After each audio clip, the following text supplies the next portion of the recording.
Rahim. अस्सलाम वालेकुम. This is Mohammad Tayyab from intersys communication. आज हम बात करें इलोन मस्क की दो सीक्रेट हैबिट्स की कि वो लर्निंग कैसे करता है, यानी कि वो इतना अमीर आदमी है और उसकी लर्निंग सीक्रेट्स क्या क्या हैं. तो ये दो सीक्रेट्स हैं जो काफ़ी इंटरेस्टिंग हैं और काफ़ी सिंपल हैं. और लर्निंग का मतलब पहले होता क्या है. कहते हैं कि learning is over communicated but under leveraged by professionals and entrepreneurs. यानी हम लोग जो प्रोफेशनल्स होते हैं या जो बिजनेसमैन होते हैं वो लर्निंग को अहमियत तो बहुत देते हैं, लेकिन इससे मैक्सिमम फ़ायदा नहीं उठाते हम. लेकिन इलोन मस्क ने जो दो सीक्रेट्स बताए हैं वो काफ़ी सिंपल भी हैं और काफ़ी कॉम्प्लिकेटेड भी हैं. तो पहला सीक्रेट क्या है जी. रूल नंबर 1 है कि make sure you are building a tree of knowledge. यानी वो कहता है कि आपने बिट्स एंड पीसीस में नहीं नॉलेज गेन करना, आपने पूरी ट्री ऑफ नॉलेज हासिल करना है. यानी कि उस प्रोडक्ट के बारे में या उस चीज़ के बारे में जो भी आप इन्फॉर्मेशन ले रहे हैं, कंप्लीट नॉलेज हो आपके पास. यानी अगर हम एक दरख्त की बात करते हैं कि अगर आपने एक दरख्त के बारे में मालूमात हासिल करनी है कि ये दरख्त किस चीज़ का है, तो अब आपको दरख्त की ब्रांचेस का भी पता हो, दरख्त के लीव्स का भी पता हो, दरख्त के रूट्स का भी पता हो और दरख्त के ट्रंक का भी पता हो. उर्दू में इसको कहते हैं कि दरख्त के आपको शाखों का भी पता हो, दरख्त के फूलों का या फलों का भी पता हो, दरख्त के पत्तों का भी पता हो, दरख्त की जड़ों का भी पता हो, दरख्त के तने का भी पता हो.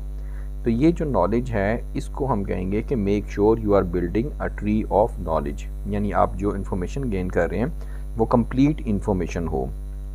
आपको पता है कि कुछ चीज़ें होती हैं जिनके बारे में जानना नाइस टू नो होता है और कुछ चीज़ों के बारे में जानना इम्पॉर्टेंट टू नो होता है. लेकिन जो रूल नंबर 1 है वो ये कह रहा है कि आपको कंप्लीट नॉलेज हो उस चीज़ के बारे में, उसके बारे में. और रूल नंबर 2 क्या है. कहते हैं कि you can't remember what you can't connect. तो जो कनेक्शन है वो बहुत इंपॉर्टेंट है. आपको याद होगा कि कई दफ़ा हम बचपन में जब स्कूल में पढ़ते थे तो कई चीज़ों को याद करने के लिए हम किसी ना किसी चीज़ से एसोसिएट कर लेते थे. मुझे अभी याद है कि मैंने बचपन में मुझे ये भूल जाता था बहुत जल्दी कि हाबील ने काबिल को कत्ल किया था या काबिल ने हाबील को कत्ल किया था. तो उसको मैंने इस तरह कनेक्ट किया कि भाई जो काबिल है वो काफ कैंची वाले से होता है, नुक्तों वाले से होता है और कत्ल भी उसी से होता है. तो इसलिए जो काबिल है उसने हाबील को कत्ल किया. तो ये छोटे छोटे से टिप्स होते हैं जिसकी वजह से आपको लर्निंग्स ज़्यादा हो जाती हैं. और अगर आप कनेक्शन होगा आपका किसी भी चीज़ के बारे में तो आप उसको ज़्यादा बेहतर तौर पे याद कर लेंगे. मेरा नहीं ख्याल कि अब आपको कभी भूलेगा कि हाबील ने काबिल को कत्ल किया था या काबिल ने हाबील को कत्ल किया था. क्यों? क्योंकि काबिल के अंदर काफ कैंची वाले से शुरू होता है, 2 नुक्तों वाले से शुरू होता है और कत्ल भी काफ कैंची वाले से होता है, 2 नुक्तों वाले से होता है. इसीलिए काबिल ने हाबील को कत्ल किया था. तो ये याद रखने के लिए बड़ा ज़रूरी है. आप अपने कमेंट्स में ज़रूर बताइएगा कि आपने बचपन में या अभी भी कोई चीज़ याद करते हैं तो उसको किस तरह आप कनेक्ट करते हैं. तो ये दो सिंपल छोटे छोटे से रूल्स से जो इसके इलोन मस्क के हेनरी फोर्ड का एक और वो है कॉल है कि जी if you always do what you have always done you will always get what you have always got. यानी अगर आप ज़िंदगी में कुछ भी काम कर रहे हैं और आपको रिज़ल्ट मिल रहा है और अगर आप आइंदा भी वही काम करेंगे तो आपको वही रिज़ल्ट मिलेगा.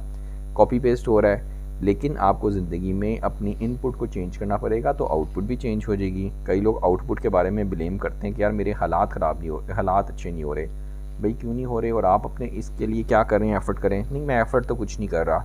तो इसलिए वो फिर हेनरी फोर्ड ने बड़ी अच्छी बात कही है कि if you always do what you have always done you will always get what you have always got. तो ये छोटी सी वीडियो थी रिगार्डिंग इलोन मस्क की दो लर्निंग हैबिट्स के बारे में. तो आप इससे अपने फीडबैक का आगाह कीजिएगा और बताइएगा कि बचपन ही है अभी भी आप अगर कोई चीज़ याद करते हैं तो क्या आप इस तरह उसको कनेक्ट करते हैं या नहीं करते, और आप इस बात से एग्री करते हैं कि नहीं करते कि हमें ट्री ऑफ नॉलेज होना चाहिए, किसी चीज़ के बारे में कंप्लीट इन्फॉर्मेशन होनी चाहिए, फिर ही आपको वो ज़्यादा बेहतर तौर पे याद हो जाएगी और आपका IQ वगैरह ज़्यादा बेहतर होगा. तो आपके टाइम का बहुत बहुत शुक्रिया. अपने फीडबैक से ज़रूर आगाह कीजिएगा.